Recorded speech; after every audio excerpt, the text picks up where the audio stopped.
Three pillars of politics, বাংলাদেশের বর্তমান রাজনীতির এই তিনটি পিলার: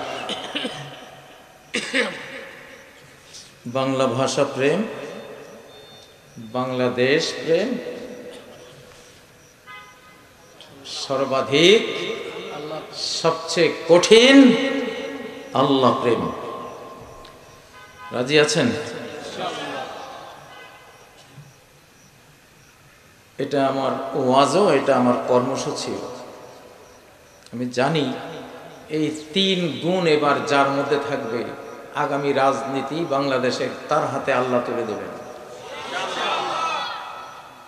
তিন যোগ্যতা যার কাছে পাওয়া যাবে, আগামী বাংলাদেশ আল্লাহ তাকে তুলে দেবেন ইনশাআল্লাহ। প্রয়োজনে লিখে রাখবেন।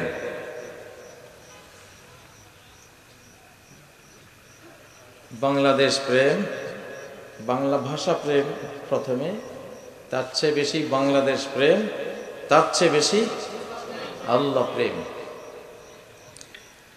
বাংলাদেশে বসে ভারত প্রেম, পশ্চিমা প্রেম, এগুলি যারা দেখাবেন, পোলটা বেঁধে যার যার ঠিকানায় পাঠিয়ে দেবো ইনশাআল্লাহ। বন্ধুকে সাথে রেখে বলছি, কোরআন থেকে, হাদিস থেকে।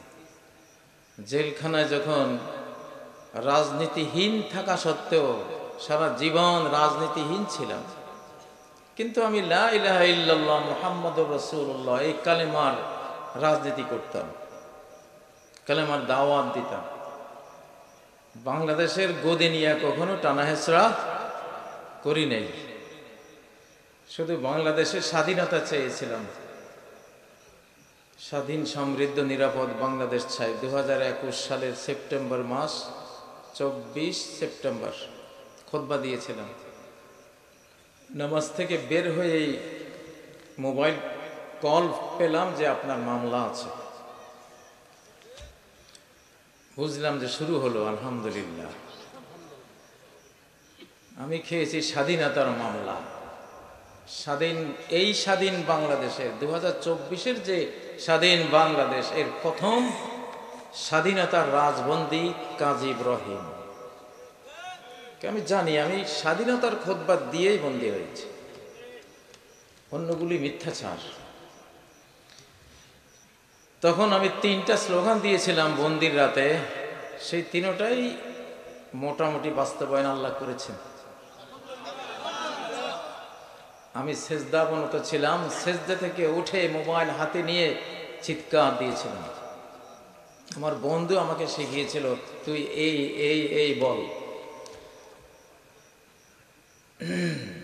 আজকে আবার একটা স্লোগান দেব, কারণ দেশের পরিস্থিতি অত্যন্ত খারাপ, কল্পনার বাইরেও খারাপ। আগামী দিনগুলি আরো কল্পনাতীত খারাপ আসতেছে। আক্রমণ হানার নেপথ্যে, পর্দার অন্তরালে সব আয়োজন শেষ, শুধু সময় গুনছে ওরা। বাংলাদেশের শত্রুরা, বাংলা ভাষার শত্রুরা, আল্লাহর শত্রুরা। এই জন্য আজকে আবারও স্লোগান দেব। এই স্লোগান আমার আল্লাহ এই বাংলার জমিনে বাস্তবায়ন করবেন। আমি যদি নাও দেখতে পারি, আপনারা দেখবেন ইনশাআল্লাহ।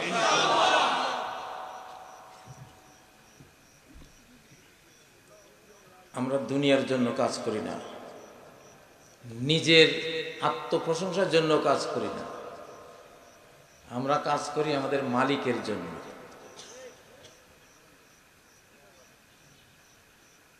আমি আগেও বলেছি অনেক মাহফিলে যে আমি আল্লাহর জন্য উৎসর্গিত একটা শিশু ছিলাম। আমার মা বাবা আমাকে আল্লাহর জন্য উৎসর্গ করেছে। যে কোনো এক কারণে, সেই কারণটা আমি বলবো না, সেটা অনেক বড় কারণ, যেটা আমার অস্তিত্বে আছে। এই জন্য আমাকে কেউ বন্দি করতে পারবে, কিন্তু সে আর ওই দেশে থাকতে পারবে না, থাকতে পারবে না, না না ইনশাআল্লাহ। আমাকে নির্যাতন করতে পারবে, নির্যাতন করার পর টিকতে পারবে না কখনো। আমি আমার কথাই বলছি, কিন্তু শব্দটা হবে আমাদের, আমরা যারা আল্লাহর কাজ করি। আমাদেরকে বন্দী করা যায় কিন্তু টিকা যায় না। আমাদেরকে নির্যাতন করা যায় কিন্তু শেষ রক্ষা হয় না।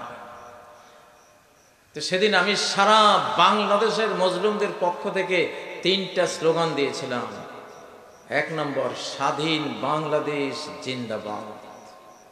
পেয়েছেন? সেই স্লোগানটা কাজীর মুখে আপনাদের পক্ষ থেকে দিয়েছিলাম। আমি সেদিন সারা বাংলার মজলুমদের পক্ষ থেকে দিয়েছিলাম, নিজের পক্ষ থেকে না, সারা বাংলার মজলুম আলেমদের পক্ষ থেকে দিয়েছিলাম, মজলুম দেলাওয়ার হোসেন সাঈদীর পক্ষ থেকে দিয়েছিলাম, মজলুম মতিউর রহমান নিজামীর পক্ষ থেকে দিয়েছিলাম, মজলুম আব্দুল কাদের মোল্লার পক্ষ থেকে দিয়েছিলাম, মজলুম ইলিয়াস আলীর পক্ষ থেকে দিয়েছিলাম, মজলুম গুম হয়ে যাওয়া আয়নাগরের সেই নির্যাতিত বন্ধুদের পক্ষ থেকে দিয়েছিলাম। আল্লাহ কবুল করেছেন তো? স্বাধীন বাংলাদেশ স্লোগান দেন না, কই কেউ নাই বলা ভালো। স্বাধীন বাংলাদেশ জিন্দাবাদ জিন্দাবাদ জিন্দাবাদ জিন্দাবাদ স্বাধীন বাংলাদেশ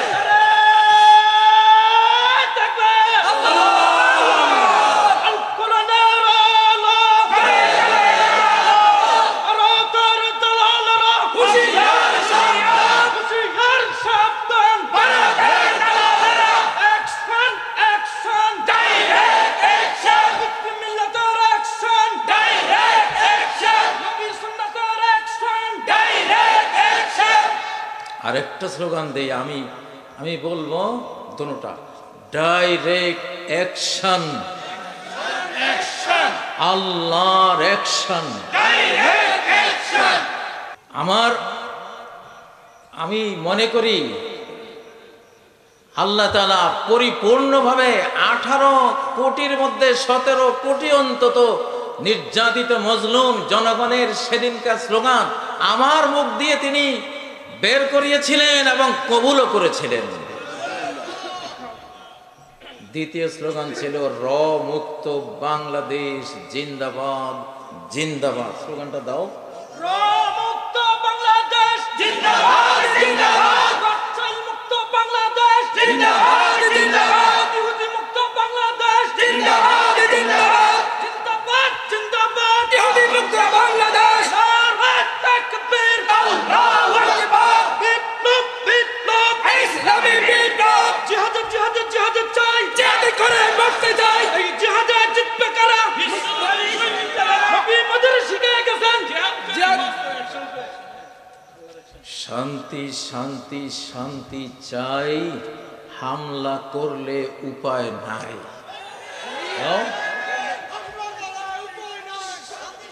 শান্তি শান্তি শান্তি চাই, হামলা করে উপায় নাই।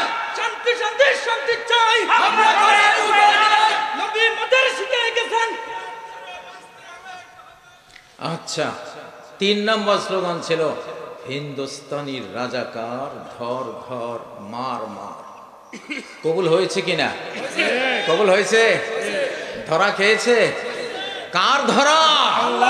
আল্লাহর ধরা। এটা আল্লাহর ধরা। 5ই আগস্ট কোনো মানুষের কল্পনায় আসেনি, আমাদের কিশোর তরুণদেরও কল্পনায় আসেনি, ওই ফ্যাসিবাদের কল্পনায়ও আসেনি। ফ্যাসিবাদের ব্যাকআপে যেই শক্তি প্রতিবেশীর, তাদেরও কল্পনায় আসেনি। কোন কল্পনা যেই আক্রমণকে ধরতে পারে না, সেটাই আল্লাহর পরিকল্পনা। وَأَتَاهُمُ الْعَذَابُ مِنْ حَيْثُ لَمْ يَحْتَسِبُوا।